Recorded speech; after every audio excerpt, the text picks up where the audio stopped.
Hey everyone. All right, so as you've seen in the title, this is Taurus Ascendant.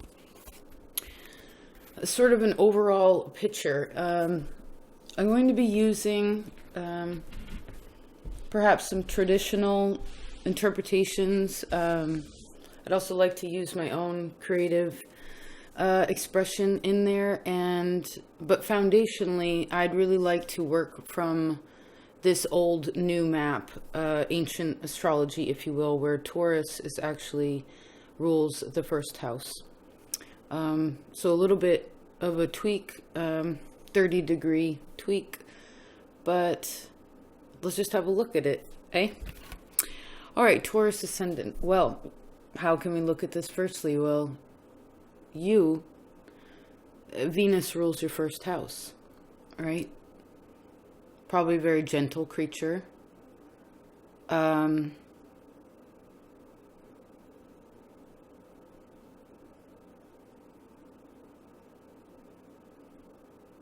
wanted to jump ahead to the opposite. I guess that's what we're doing here for a second. Could definitely have... Your relationships could be full of arguments sometimes. Lots of testing within who you involve yourself with sexually, with money, with power. Like there's struggles in there. Not necessarily so much with inside of yourself, but when it comes to other people, there's a conflict there.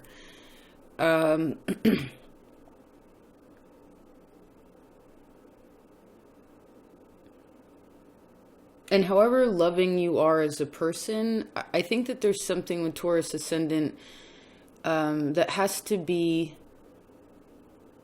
It may be a little bit challenging in the earlier parts of life to keep on track to how you value yourself, right? It could even be kind of a lifelong thing where even if, say, you're doing really well, there's still something in how you speak that expresses this undercurrent of unexpressed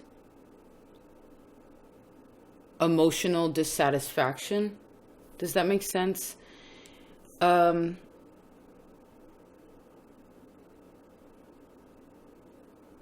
may also, for some reason, base your own self-value on your siblings, on your... how you're seen like in your neighborhood, or like your how you're seen in the world is important to you. You probably don't feel comfortable.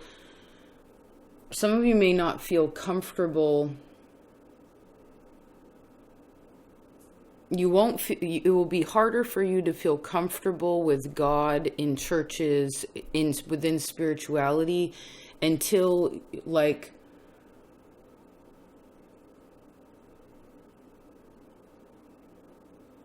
Because I feel like with this, there's explosions that happen. These really big things happen all of a sudden.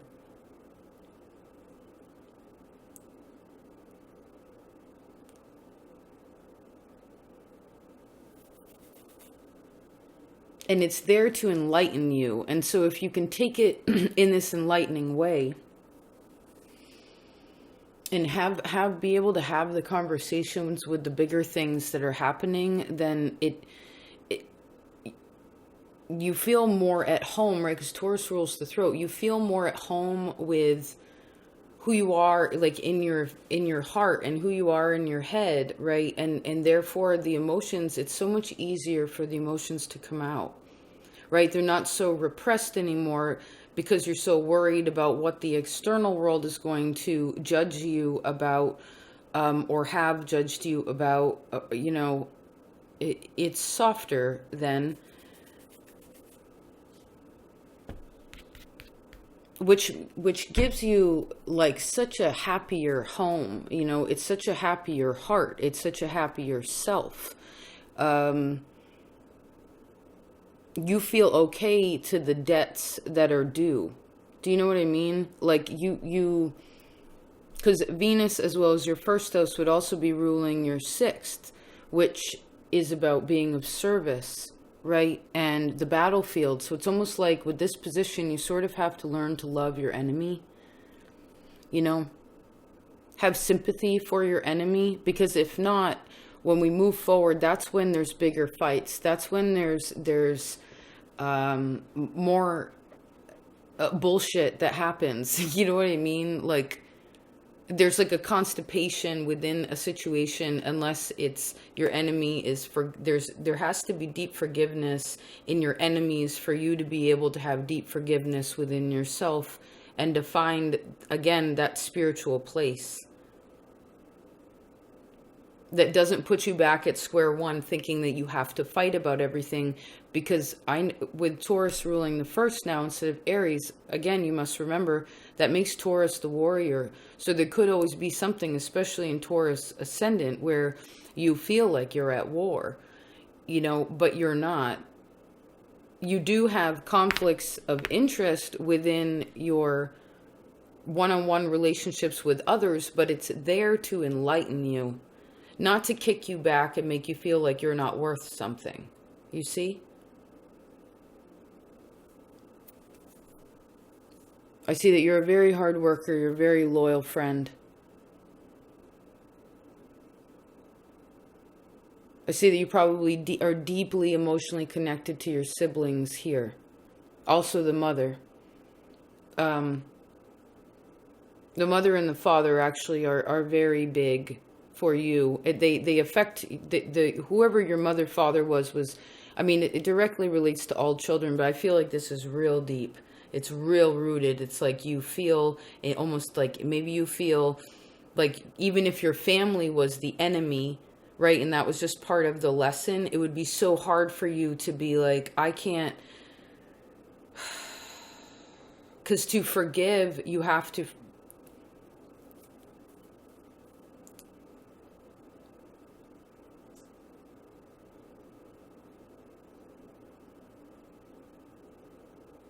It's almost like sometimes you could love your enemies to a fault, or it would be difficult to get there. It depends. And this goes back to what's in this second house. It's a little bit, it's not so settled. You know, I guess some of your, you could have a lot of savings here, and then all of a sudden you're like saving money for this one thing, and you have this one goal because you believe that you can, or you desire this, that, or the third, and then either something happens to it, right? Like you have a whole bunch of it, but then there's something that will switch your perspective into, perhaps this is where Taurus and ruling possessions could come in. It's like you'll want to surround, and something about like instead of focusing on the big goal, it's like you'll end up surrounding yourself with things just to have things,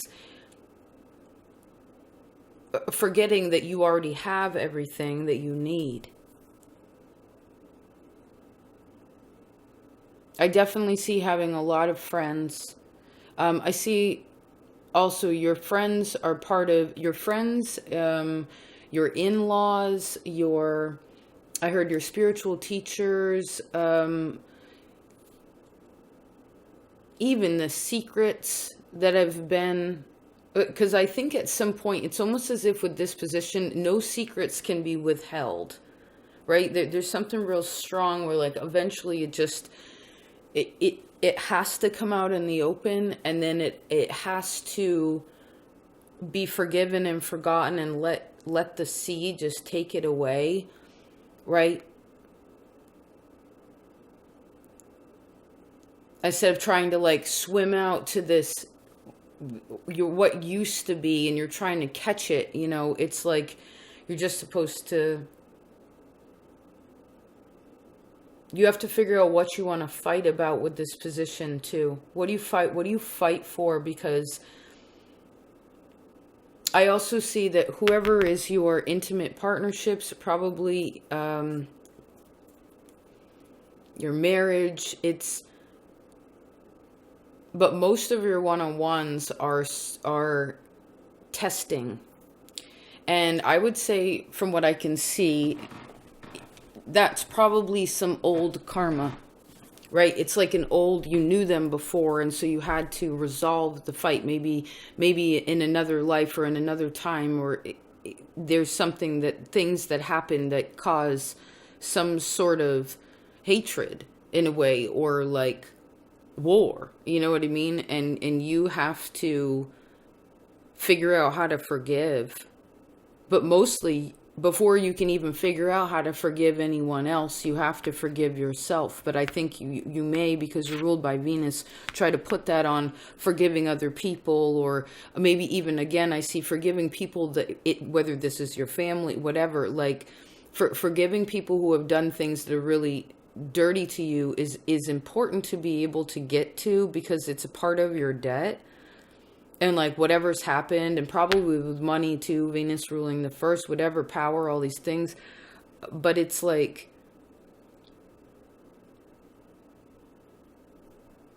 it's so interesting. It's like there's this topsy-turvy sort of peace and love, you know? I didn't mean to say that, but I like that. That's what you're trying to attain. Right? Instead of peace and war, it's peace and love. Like, maybe there's some sort of difference for you between peace and love. Maybe within the people that you've loved, there wasn't a lot of peace, or there isn't a lot of peace. But the reason that would be is because that would be a reflection of your lack of peace and love in yourself, right? Where you have to keep the communication of your own self-value calm. I see most of you would be, this is a sort of anxious position also, unless you understand. You have to learn the power of your mind, right? And you have to understand that the mind speaks to the heart triply so than the heart does to the mind. So you have to, because you start at the heart, but then you go up into the head. And I heard if things have happened when you were small that broke your heart, and no one explained it to you correctly, or you didn't have the nurturing that you need, or the empowerment for you to understand what it is that's going on, you'd end up loving people, or like loving your enemies, but not because you actually forgave them, but because you can't see the fault in it. Fascinating.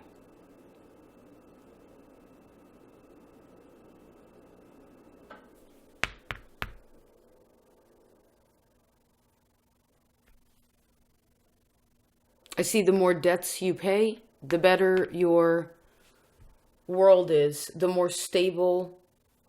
Like, this is where love could actually float the boat. Love is the buoyancy here of this position once we reach the highest elevation.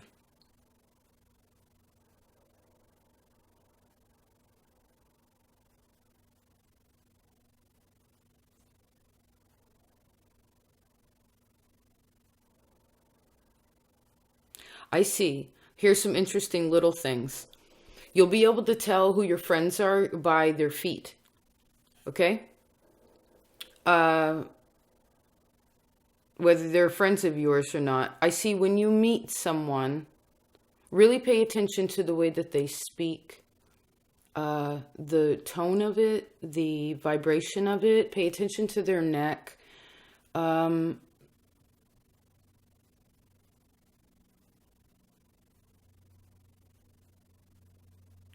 I see before you do any, before you actually want to have something, I feel like you need to do all the Taurian things. Smell it, feel it, hold it, like it, and you need to tap into all of these to be like, do I really want that? That's how you find, I see the highest vibration of that. When it comes to your siblings, I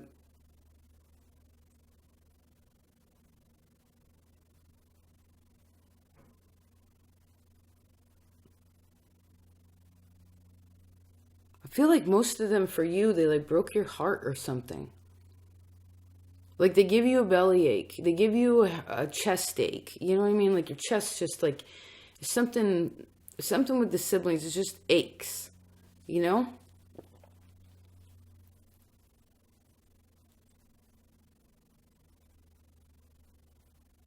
it would really depend here whether you're breastfed or not also.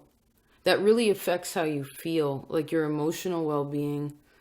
I see really it matters so much how much your dad loved you or not.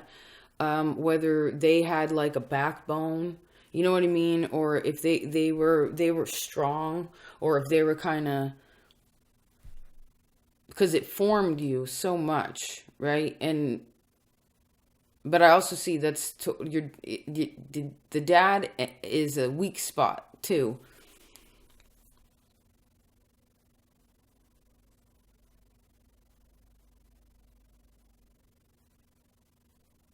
You probably have a kind of a hard time connecting also, because it's almost as if like the dad or you, the dad or the child, it's like one worked from their wanted energy from the heart and one wanted it from the head, but it would just like crisscross one another, you know? Maybe kind of in and out dad, or like always spending time at work sort of dad, even though you just wanted to play or something like this. Um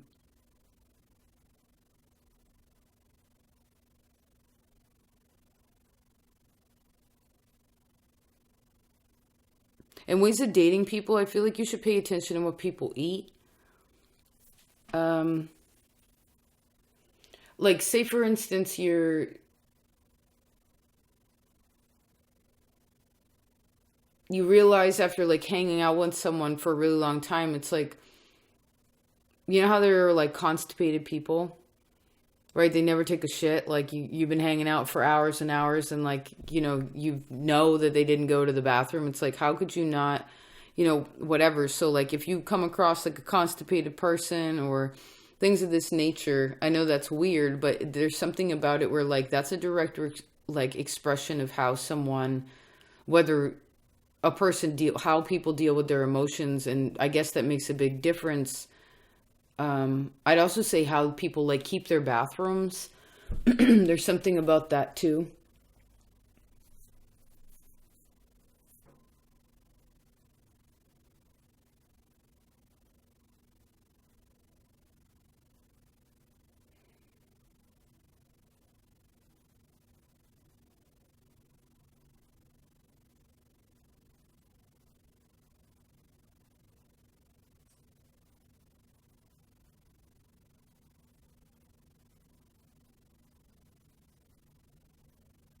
Let me see if there's anything else.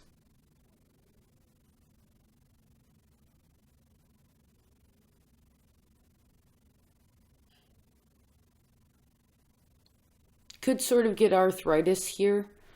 I definitely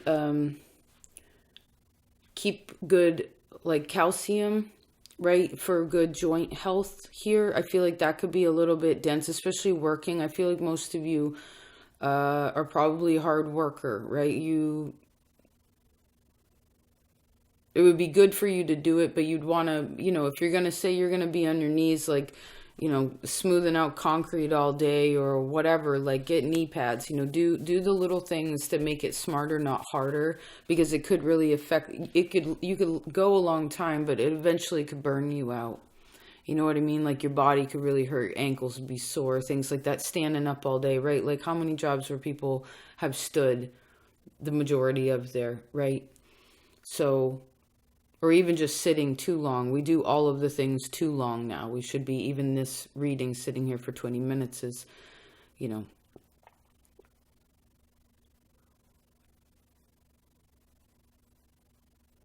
I see hip opening exercises would also be really helpful. Um, Liver cleanses could also be helpful with um, learning deeper lessons, like tapping into these spaces that it's sort of hard to accept what's happened.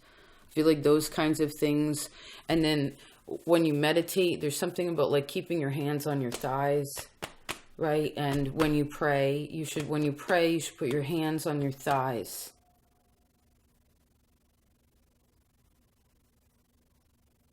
Interesting.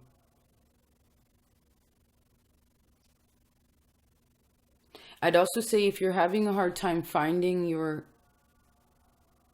self-esteem, or it shifts, or like things in your life again, like big things happen, which could bring big blessings, but it could also be a little uncomfortable.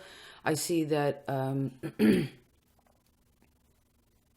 should definitely make sure that your heart, like you stretch out your arms, you put your arms up to the sky, like basic, I don't know what these are called, like in yoga, but you know, just opening that up so that you open your heart, so that you, and you pay attention to your breath, right? Really basic stuff will keep you less nervous, less anxious, more in tune. I really see breath work being very helpful here too.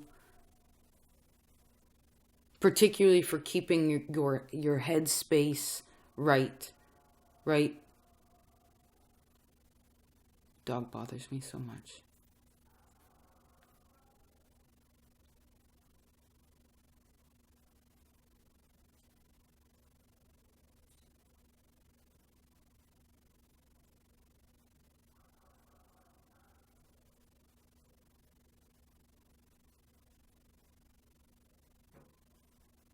I guess that's it. Oh, one last little thing.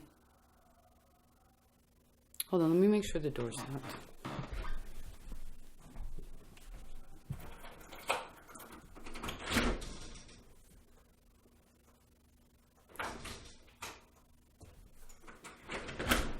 Just a minute, Taurus, Ascendant.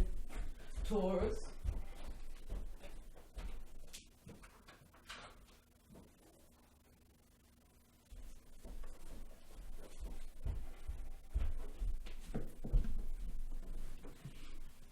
Thanks for being patient.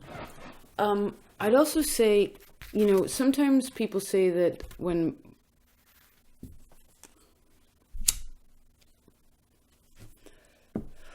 Mars is in the last house, it could also be something where maybe the reason why, because again, Taurus, Ascendant, is now in the warrior position, right? Maybe you died sort of violently last time, and however gentle you are, you still sort of remember that, right? But you don't know where it comes from, right? You can't even really explain it to someone. But it's inside of you, and it's shown and it's expressed through your relationships with other people, your intimate partnerships, one-on-ones, whatever. It's like, you know, you'd have more fights with people at work, with your lover, with your whatever. It's just like hard to get along because it's this undercurrent. It's like a defensiveness that's completely unnecessary. The soldier has to surrender the sword to Libra in the 6th house, to Venus in the 6th house. And when that happens, and you realize again that you're not at war, then your relationships with people absolutely change. I say your sex life gets a lot better too. And your relationship with God is like so solid. So solid. Because why would if the warrior is afraid, what happens? It means you're afraid, which means that you have lost faith. Right? You let go of it for a second.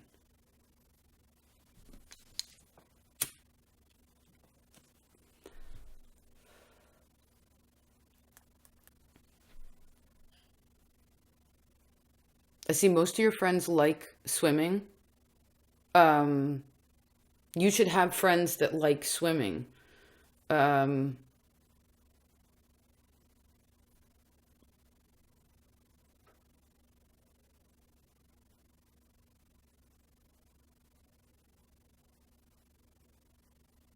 see that you'd also prefer like a sort of spiritual, logical sort of friend circle too. Right? Like different kinds of tribe members, you'd probably open to that, right?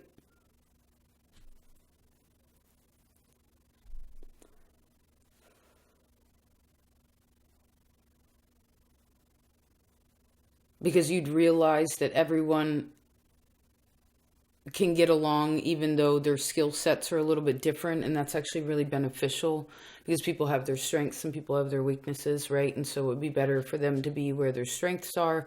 And of course, if we're doing this, looking at this in a natural way, of course it would balance out, right? I see forgiving the mother, the father is very important here. It's really the only way. That's such an important, because it's the bottom of the chart, you know. It's the luminary sitting at the bottom of the bowl. And you know, how do you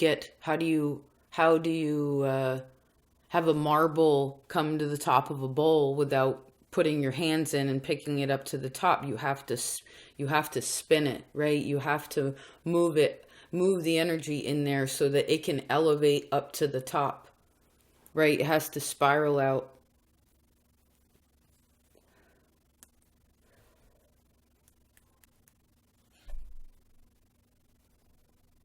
There's lots of tests of faith here.